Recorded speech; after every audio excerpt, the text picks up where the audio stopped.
Welcome to Who We Are, 5 minutes of Marquette County history.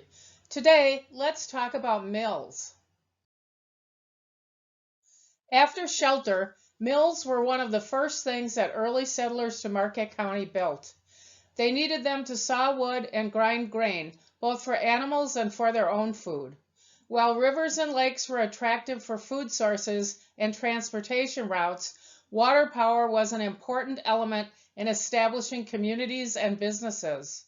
Mills not only served as vital businesses, they were also local gathering places and changed the landscape by forming lakes and ponds and altering the course of rivers.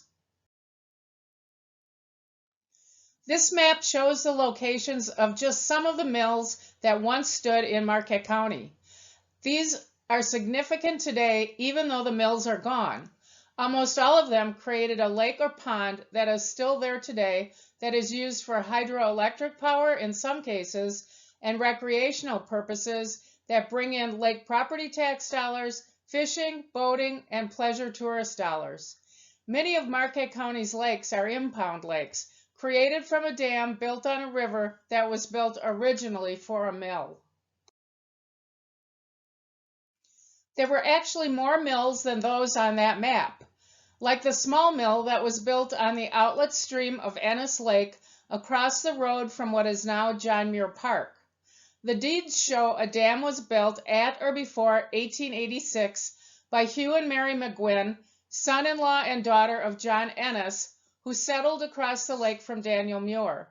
The dam was for milling purposes, and the owners had permission to raise the level of the lake by as much as 2 feet while milling. This is an early photo of the mill in Briggsville. The first dam on Neenah Creek was built by A.E. Briggs and Amplius Chamberlain for a sawmill. The dam was built in 1850 and the sawmill finished in 1852. Lumber went down Neenah Creek to the Fox River and then up the Fox to Portage and Fort Winnebago. This photo is of the grist mill. The original mill is gone, but the dam remains. The dam for the sawmill created Lake Mason, today a vibrant recreational lake. The lake displaced a village of Indians and covered over effigy burial mounds. The lake was named for a carpenter, Charles Mason, who built a hotel there, which was on the site of what then became the Pheasant Inn for many years. This drawing shows not only a grist mill, but also a carding mill for wool in Briggsville. The Montello River was a major source of water power in the area. The first mill built on the Montello River was a sawmill built by Jason Daniels in 1849. Jason reported that there were about 500 Indians living at the confluence of the Montello and Fox Rivers, and at times there were up to 3,000 Indians living along Buffalo Lake when he moved here from New York. Jason's sawmill dam soon turned into a dam, providing power for a grist mill and then a woolen mill. In 1855, the Montello Young American newspaper reported, "Montello is situated at the mouth of the Montello River and the outlet of Buffalo Lake into the Fox River. It possesses an excellent water power, with the advantage of navigation on the Fox River. A present village contains a population of about 400 inhabitants with 100 dwellings, a grist mill with 2 runs of stone and a corn crusher, a sawmill, 6 stores, one of which is a drugstore, a printing office, 2 hotels, a tin shop, 2 blacksmiths, 1 wagon maker, several shoemakers and tailors, and 1 cabinet maker." The woolen mill was built in the summer of 1866 by the Wisconsin Industrial Association and owned and operated by the Montello Woolen Mills Company. Benjamin Hall from Germania started the Montello Woolen Mills Company.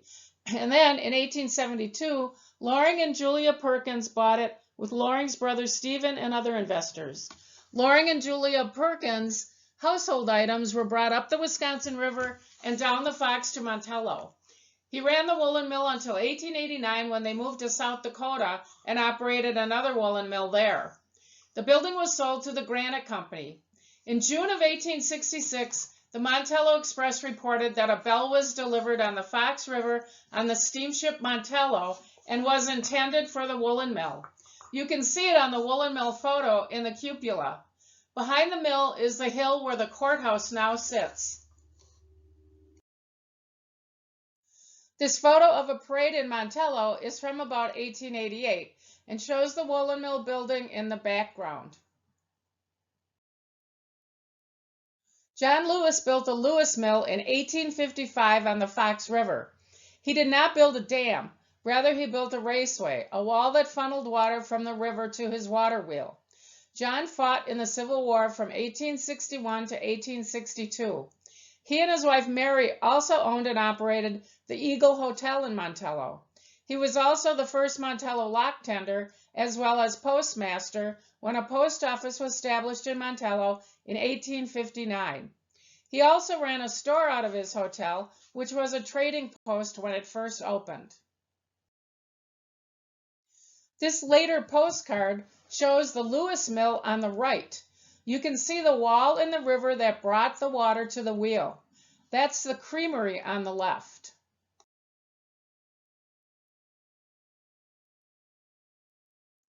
More still needs to be learned about the Ponto feed mill, which today is the Fox River feed mill in Montello, owned by Dave Anderson.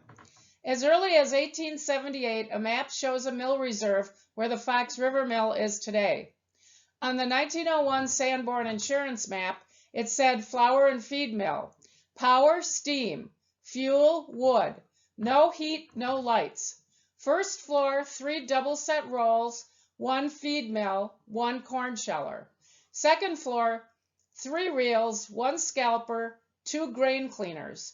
There was also a sawmill next to the feed mill.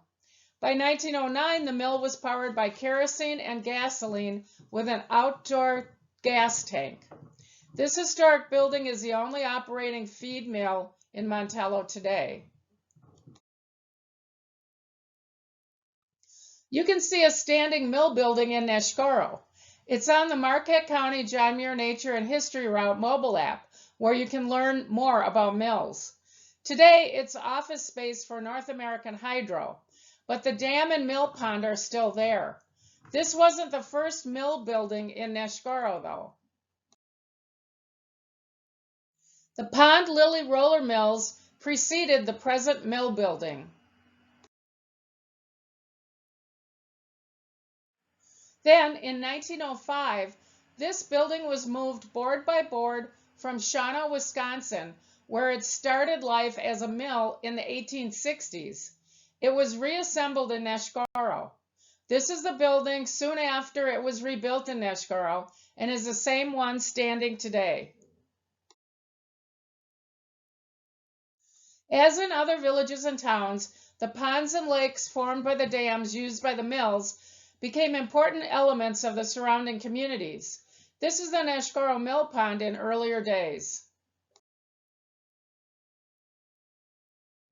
The township of Pequawkee had Richards Mill, which dams Ox Creek to form Lake Emery. Although the community of Pequawkee was a busy place when it was first established, the water on the Fox River there offered no means of powering a mill because of its wide, slow, and shallow current. Lawrence, west of Westfield, once had a woolen mill and a flour mill. Here's a photo of the flour mill. And another view.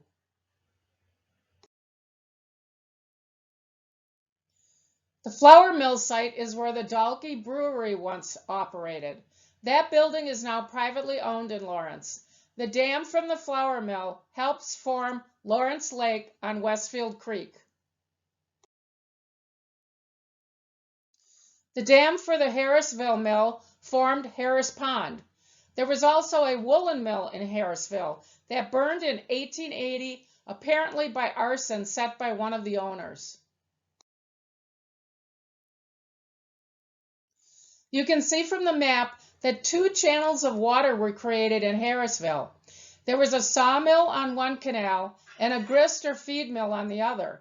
The mill washed out in 1920, according to the history of Harrisville, and the water power rights were sold to the power company that had been started earlier. The power plant building was completed in 1918, according to the history of the plant by Dwayne Miller, included in the Town of Harris's 150th anniversary book. This granite polishing plant in Harrisville was also powered with water. You can see the mill in the background.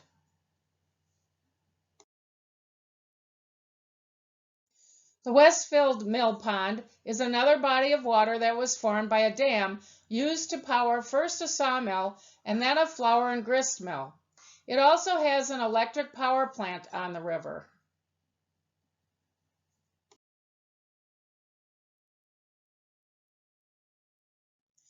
Dates Mill, named after early settler Abram Dates, sits just below the Marquette County border in Columbia County, but it was an important place for some Marquette County residents who traveled there instead of all the way to Kingston to have their wheat and corn ground.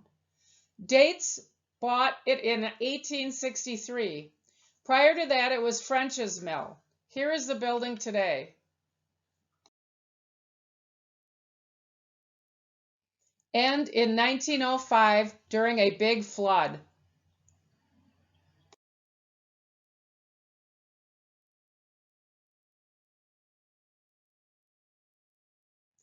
Thank you for learning about mills in Marquette County.